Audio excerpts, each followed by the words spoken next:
Alright YouTube, I promised that I would make a video and I'm gonna make it now, fairly lengthy on the topic of spiritual memetic propaganda.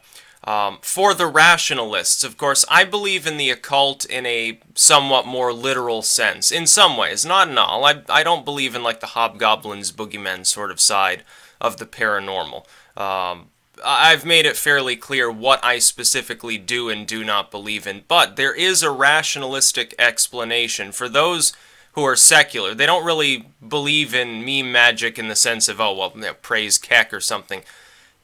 The occult, in the memetic sense, can still operate even if you don't believe in any deity, and I'm apatheistic myself. I don't really care about all these pantheons that man's made, or spirituality. I'm spiritual. I do believe in something that's beyond the mundane, but at the same time, I don't claim to have specific proof that it's the case. I think the proof is in the pudding. I've seen enough weird things line up in my own life that I can't ignore that. But that's just an anecdote. I don't ask other people necessarily to put any significant stock in that. As far as religion, of course, I'm irreligious. I don't even like organized religion. Many people don't, including people that are theists. They believe, for instance, in the Christian God. They worship and so forth, but they don't really care about the church or its mandates and stuff. I think Catholicism's screwing itself right now with their Marxist Pope who keeps taking both sides on every issue. But I decided to elucidate here for people's benefit how memetic propaganda operates from a completely secular perspective. And it has to do with evolution. And it has to do with the fact that spirituality in many ways operates a little bit like a parasite. Early on in human development, one thing that set early man apart from his contemporary beings on this planet, insofar as allowing him to survive and progress, develop increasingly better knowledge about the world around him to increase his survival, is simply the ability to observe cause and effect. Now, other species do have this ability. Chimpanzees, in a rudimentary sense, understand cause and effect. Elephants appear to understand it. Certain big cats, octopi, and so forth. It's not like man is alone in the arrangement of significantly advanced cognitive life forms on this planet, but man somehow, due to the folds in his brain or something like that, was better at it than these other animals tend to be. Of course, there are animals today, they're quite intelligent. I'm surrounded by house cats. They're extremely intelligent. They just pretend not to be sometimes, let's put it that way. There's a reason why cat worship is probably the most common religion in the Western world these days. But look at it this way. Spirituality, in the secular sense, essentially can be said to have arisen because of a misunderstanding in the same cause and effect sort of analysis that actually was helping mankind. I made the example, for instance, let's say caveman Erg. I know the idea of cavemen is sort of outdated, but, you know, people still use this sort of figure, so whatever. Caveman Erg got angry before he went hunting. You know, his woman escaped his clubbings and he couldn't drag her off into a cave to fornicate with her or something. So he punches a tree and he goes out to hunt and he catches a mastodon. He's like the best hunter of the day. He's like, wow, look at all this meat. And then the next day he gets angry. He punches the same tree, goes out and he gets, you know, a cave tiger or something like that. Then the third day he's not angry. You know, he gets his stack full of hallucinogenic berries and he fornicates with his mistress and he goes out and he doesn't catch anything and then he feels bad. Somewhere in his dim mind, he considers the possibility that punching the tree is a good way to hunt. That's because he's observing cause and effect. Something caused him to observe the fact that, oh, well, I punched this tree over and over, and when I punch the tree, I go out and I hunt, I do fine, but then I was feeling, I didn't ritualistically punch this tree yesterday, I didn't get anything. Well, let's test this out. Now, Erg was smart enough to understand the concept of basic experimentation. Of course, this is how pottery arises. Lumps of clay that early man just thought were interesting because they felt funny and they probably smelled funny. grabbed out of the cave they were living in, left next to the fire, hardened. At some point, somebody realized that if it was in a certain shape, it would catch rainwater and stuff like that, and the basic crude pottery was formed. Mankind was making beer 10,000 years ago, just mashing up some of these organic remnants, put them in the pottery, let them ferment, and then drink off the, scrape off the foam so you don't get poisoned, and then drink the rest of it. We've actually got stone and clay remains from that time period of man being a drunkard. Obviously, he by then understood the rudiments of cause and effect, or he never would have been able to accomplish this. So Erg decides to test out what's happening, punches the tree, and goes off to hunt. Now let's say he catches a bear. He tells the rest of the tribe, based only on one experiment, Erg understands something amazing. Erg punch tree, Erg catch cave tigers and bears and mastodons and squirrels and all sorts of stuff. Erg doesn't punch the tree, well, then Erg doesn't get anything. It's the secret to my success as a hunter. And soon the rest of the tribe tries it. Maybe they all start ritualistically punching the tree. Now, because they are in a frame of mind where they already believe in it, because they're just going to, maybe Erg is a respectable individual, pretty soon you end up with a tree-punching cult, honestly. Now, Mimetics operates when it's overlapped with the spiritual on a very deep level. And we see how propaganda operates. Propaganda and rhetoric and all of these things, when you're trying to persuade somebody, it typically goes to the lowest common denominator of human thought, that is the survival mechanism itself. In other words, for instance, if you vote for candidate A, you will die. There will be a nuclear war. For instance, I showed you a little bit of basic propaganda. I don't have the means to make something professional currently. But with my Stop Hydrogen Hillary video, it is loosely based on the LBJ Flower Girl ad, which is one of the all-time great, by the way, pieces of propaganda in the history of friggin' mankind. Because here you have this innocent, sweet child, and all of a sudden she gets annihilated, the whole world gets nuked. Then you have the statement, oh, well, we can either love each other or we fall into the dark, we're all dead. Satan comes and reigns over the smoking cratered remnant of the world. Spirituality is a very, very effective way of using propaganda in general. Now, Mimetics doesn't necessarily include this. A meme, in the viral sense, can literally be just something people find humorous. It happens to become viral and spread around. It is the transference of information.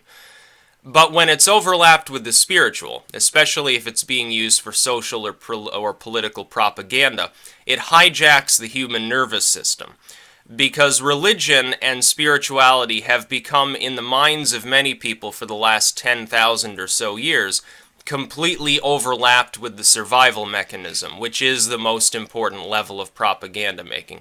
You can also think of advertising, which, for instance, hijacks the human reproductive system, the reproductive aspect of human psyche. You would think of ads that show, the lingerie model and she's eating a burger. Well, then somewhere in your subconscious you begin equating that burger potentially with sexual attraction, with arousal, with things like that. You would think of the mechanism of survival as it pairs with being strong, physically, in a physical sense. And then you have this, some ad with these big burly, obviously very healthy men covered in hair, big old beekeeper beards and everything, and they're driving around some sort of pickup or something. You get these different images. These images didn't arise in a vacuum. The typical, stereotypical images that you see within advertising, within movies, within political ads, everything under the sun, the things that are said, the things that are specifically chosen to be said, are all designed to implant in your mind certain images in place of actual reason. It's a manipulation. It is propaganda. Now, propaganda is not inherently evil. You can use propaganda for anything. You can use it to push an idea that you honestly think is going to help the world. The libertarian movement uses propaganda all the time.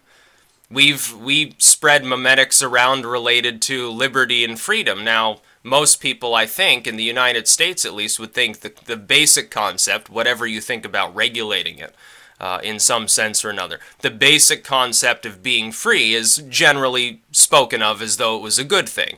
We generally agree upon that. We may disagree upon what that freedom entails, what types of freedom, if any, are penultimate and so forth, but the basic concept is important.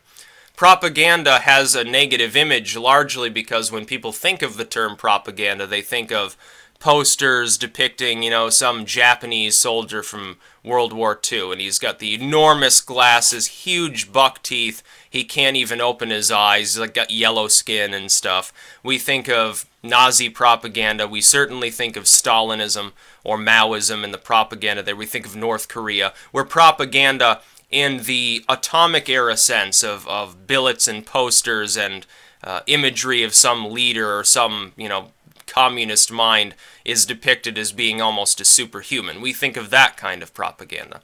It goes beyond that, though. It can be very, very loving and kind and gentle. Spirituality, religion uses propaganda constantly. The Bible is a manifesto of propaganda. Oh, do as we say, do this, do that, and you survive forever, you're fine. Religion, in the sense that it proposes, for instance, a hell or a heaven, is attempting to hijack your survival mechanism. That's all it is. That's the reason why it succeeded. That's the reason why it spreads. Religions that didn't do that fell by the wayside. They couldn't compete with religions that were able to effectively hijack the human conception of survival or death. We are averse to death on a biological level because if we weren't, we wouldn't have survived either. We would never have reproduced. If a person is not averse to dying, they don't reproduce. Now there's the gene collective and there's the individual, and that's also an important concept, so people don't conflate it here in my statements. Individuals can be selfless and sacrifice themselves for a greater good, and genetically speaking, that's fine. As long as their relatives, they're those in close genetic proximity, are gaining survival capabilities by that self-sacrificial action. As a collective, though, if you have a society that's ordered around not really caring, not putting any emphasis on reproduction, no selflessness, certainly is completely pacifistic, won't even defend itself, it's not going to last very long. We see societies that unfortunately are becoming quite similar to that today, the Swedish society. In Sweden, it's gotten to the point where it appears that the majority of the population of Sweden is so pacifistic and has been so conned by anti-life propaganda, that's what I would class it. Any propaganda that leads to the downfall of a culture or of a genetic subgroup is suicidal propaganda. It's an attempt to literally destroy a culture from within, usually by subversive elements therefrom. In Sweden, it appears that the majority of the population there doesn't really care whether their own culture survives. There goes the entire genetics of a sub-race of humanity. I think it's unfortunate. We've seen this before elsewhere, too. It's not like it's just limited to Europe, or I know the alt-right explanation is, oh, this only happens in Europe. It only happens in white countries. No, it actually happens elsewhere as well.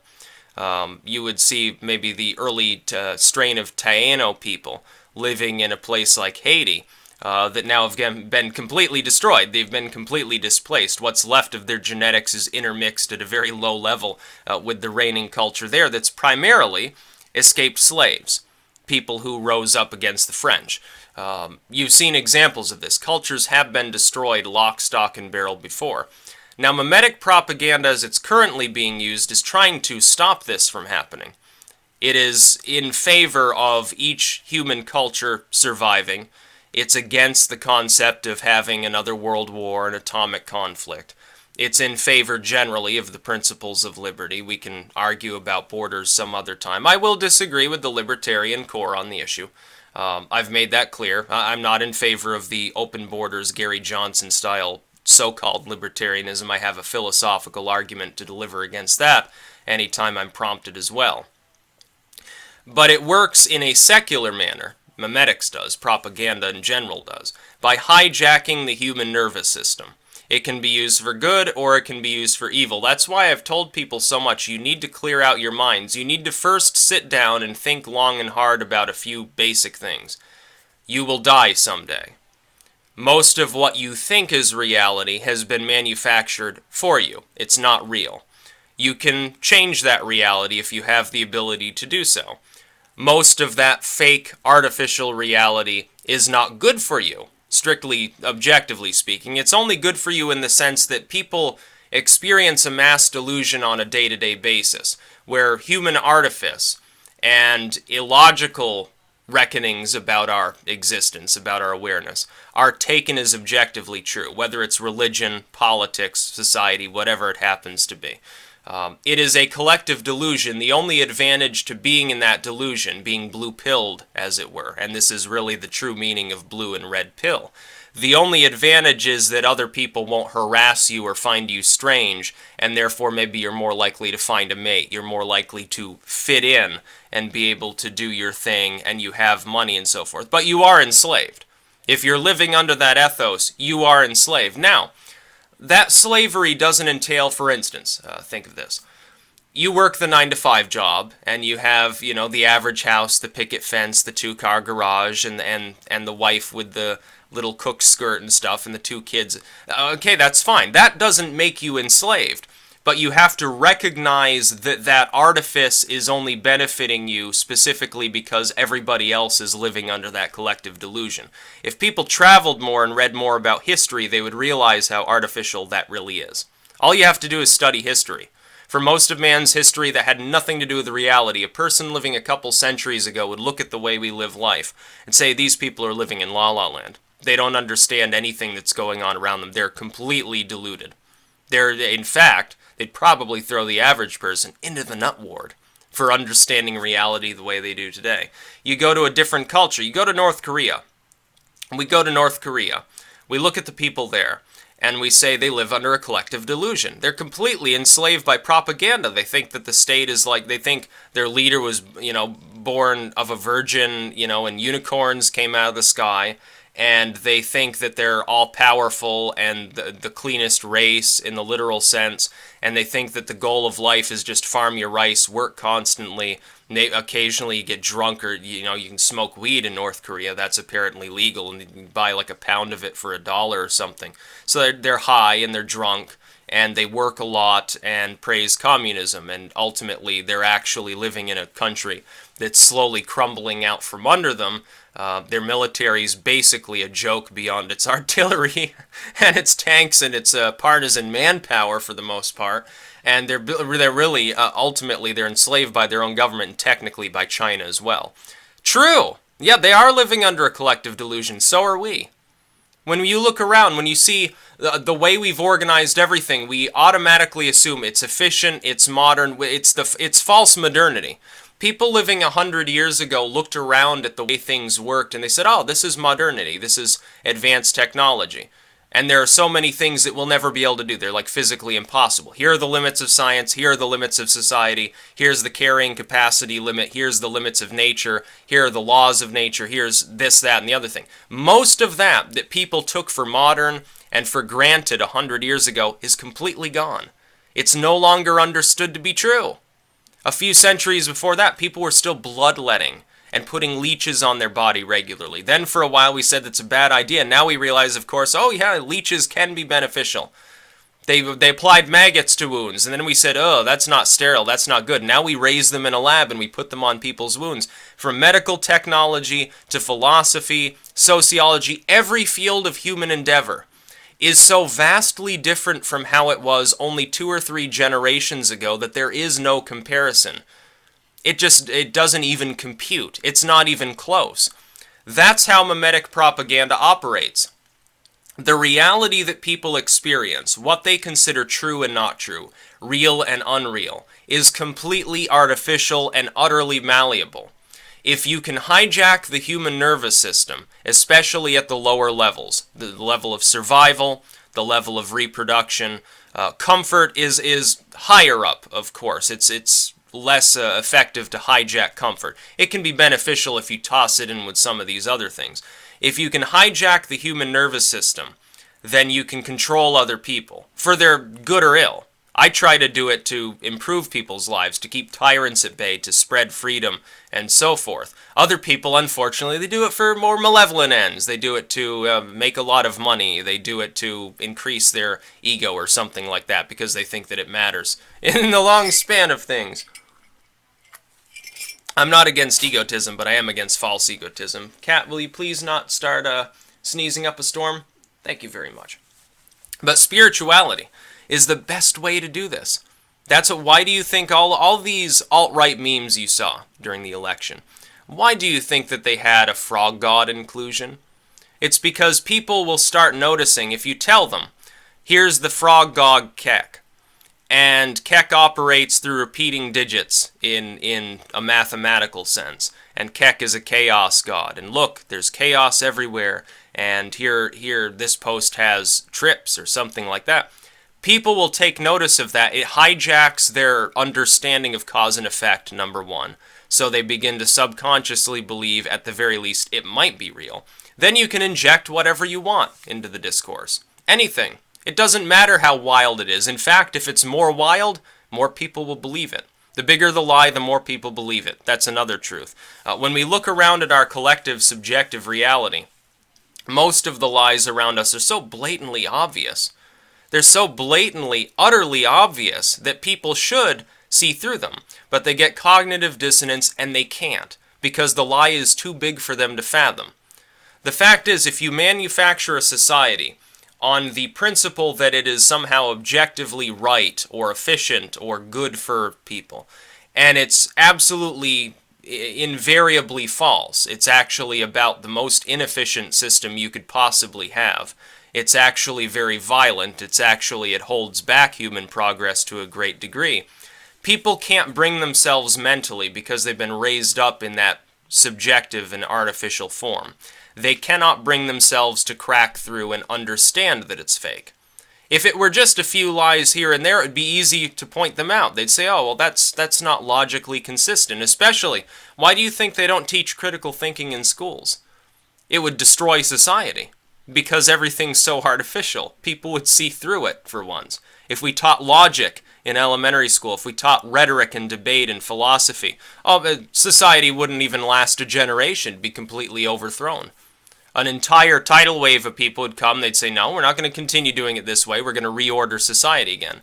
And then it would break all the toys, all the people that actually pull the strings, generally speaking, would get displaced. Now, there is displacement happening now.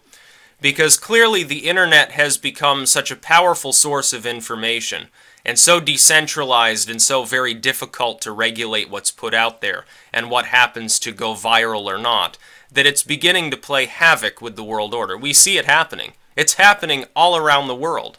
This isn't some artificial movement where the puppet masters are pretending to be overthrown and they're crying crocodile tears because really they're the ones manufacturing it. I think they've been completely taken by surprise.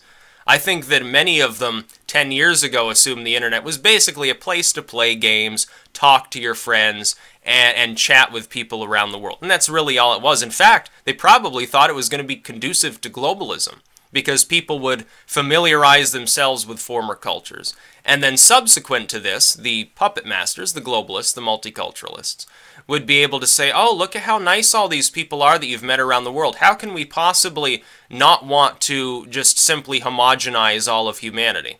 Now, it could have worked if it weren't for you alt-righters. That's basically what it boils down to. They've been completely taken aback. We see it in the Philippines.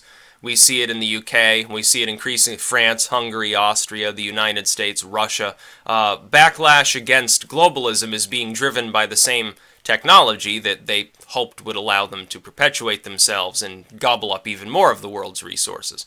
Memetic propaganda is at the forefront of undoing globalism, and it will remain so until globalism's spine is cracked. Memetic propaganda is a good way to liberate people. You have some people, they're suffering under a government that's all sorts of fucked up.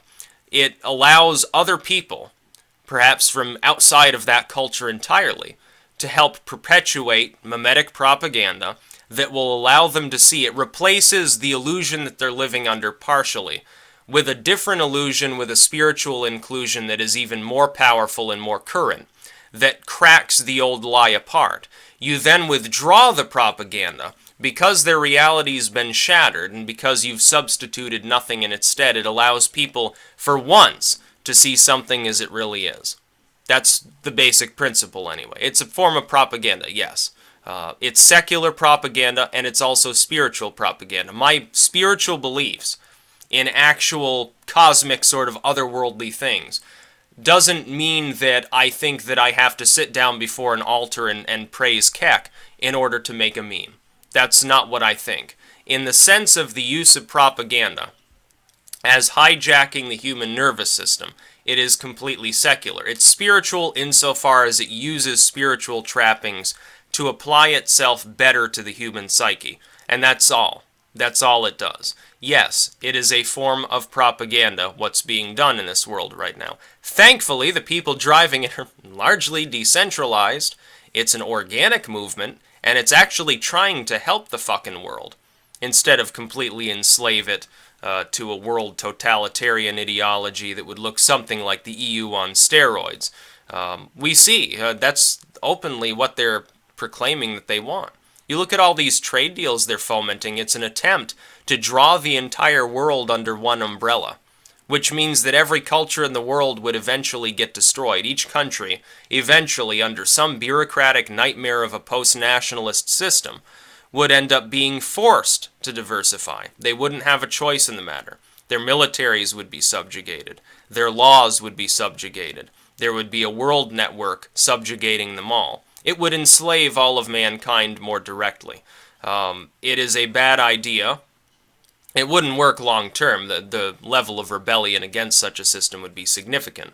But at the same time, it would cause chaos. It would cause great human misery and suffering for at least probably half a century. For the rest of your natural-born life, almost certainly, you'd be a slave, which I'm sure most people don't want. Even under the systems we use now, there's slavery. Literal slavery. People are raised up thinking, well, if I don't conform, if I don't do A, B, and C, then I'll never be able to achieve anything. It's an indirect form of slavery. It is mental slavery. It's almost a form of mental abuse of the population by the powers that be in most of these countries. There are countries in this world today with extremely weak governments where people don't experience this. Places in sub-Saharan Africa, maybe some of the more impoverished rural reaches of Latin America or Eastern Europe or something like that. There are still places where people are still living like they were a couple centuries ago, mentally speaking. Honestly, that's actually more healthy for their mentality.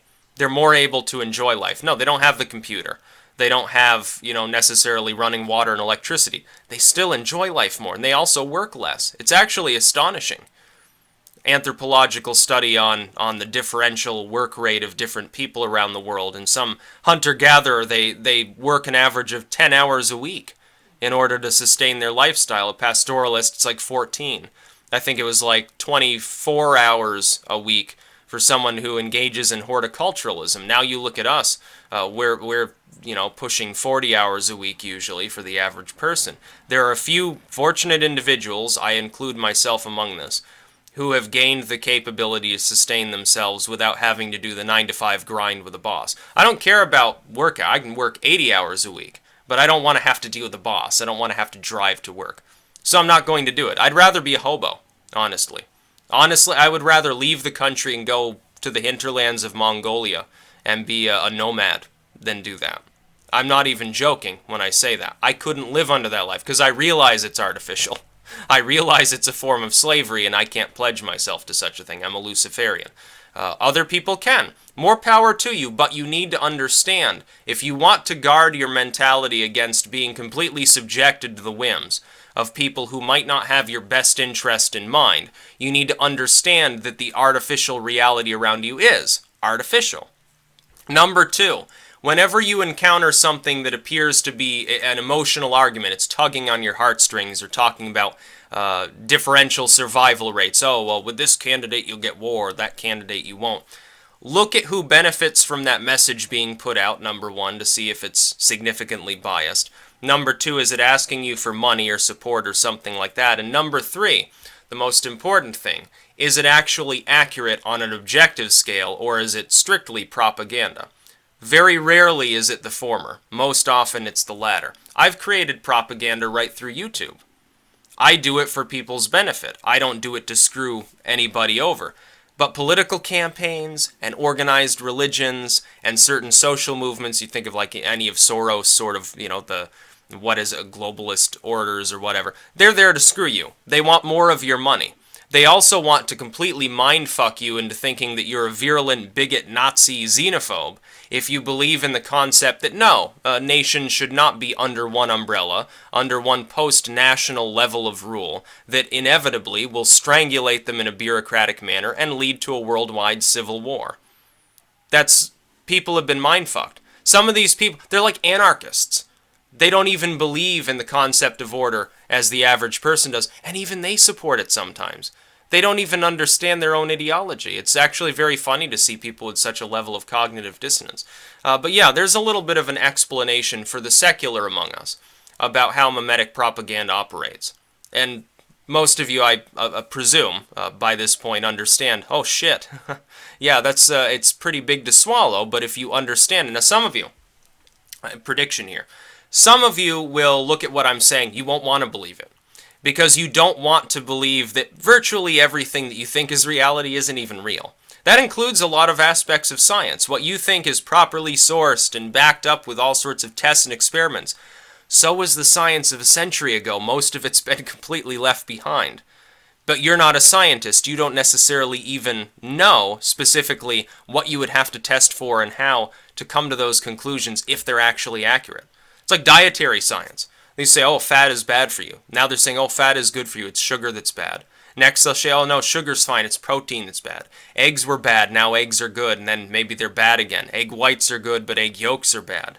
Caffeine's good for you. Caffeine's bad for you. Oh, a glass of wine a day helps your heart. Oh, it doesn't do anything. Oh, you're going to be a drunkard. They don't know what they're talking about. All this stuff is just used for propaganda. That includes, unfortunately, most of science. There is certain stuff within science that's more objective, doing certain genetic techniques that can prevent disease, vaccination certainly, things that we observe regularly on a constant basis before our very eyes, breeding plants, how you grow food, something like that. Those things are more solid, they're more physical and objective. Beyond that, insofar as wide-flung theories into the future, like climate science, I have begun basically ignoring it. Because I've noticed that everybody who talks about climate change on either side has an axe to grind about some sort of political policy. So I don't care about the issue. To hell with it. If it's real, it's real. If it's not real, it's not real. Either way, we're probably screwed, honestly. People haven't even considered that because their cognitive dissonance regarding science is strong too. They've done the same thing. When I look at the climate change argument, as a final thought here, look at what they're saying. They're saying you will die, everything will be erased, the seas will rise and engulf the shores, there'll be more hurricanes and tornadoes, and the earth will crack apart and we'll all die if we don't do something quickly. Don't you think that that is an attempt to hijack your survival mechanism, especially in a reproductive manner because it involves future generations as well? Do you not see that as a form of propaganda when they're not actually sure? It doesn't matter if the science is settled. The science was settled on eugenics 100 years ago. The science was settled on whether man could or could not fly 150 years ago. The science was settled on whether the earth was round or flat, or whether it went around the sun or the sun went around it a few centuries ago. The science was already settled. In many cases, it turned out to be completely opposite of reality. It is propaganda. Whether or not it's true doesn't even matter. It's being used as a form of propaganda. Keep that in mind whenever you witness anything that pertains to the transference of thought. Any information, any news story, especially from the lamestream media, they're way more advanced as far as using propaganda than the alternative outlets, let's face it. Now, even when you're looking at underground media, though, the whole buy my water filters, buy the heirloom seeds thing, is that not an attempt to use fear-mongering to hijack your survival mechanism as well? Most of the, think about it for a moment. Look back at all the news broadcasts, all the politicians, all the ads, all the products. Isn't it all essentially an attempt to get you to be convinced that buying a product or not buying a product or endorsing a candidate or whatever will get you laid or get you a meal or keep your generations going after you're dead or something like that? Even the nation state, I will admit, despite the fact that I'm a civic nationalist, libertarian civic nationalist, that's American civic nationalism anyway, I will admit that the very form of a nation state is essentially a genetic conglomerate or at least it should be. It should not be multicultural. It should be monocultural. It's a genetic or cultural composite that seeks to perpetuate itself. It then necessarily needs propaganda to hold itself together. In a way, propaganda is necessary to human survival. Just as I pointed out, cause and effect. The misunderstanding of cause and effect can be positive. In fact, if you didn't take part in the collective delusion of Middle Age style interpretation of Christianity, you got killed as a witch. Well, that's not very good for your survival, now is it? That's about all. Peace out.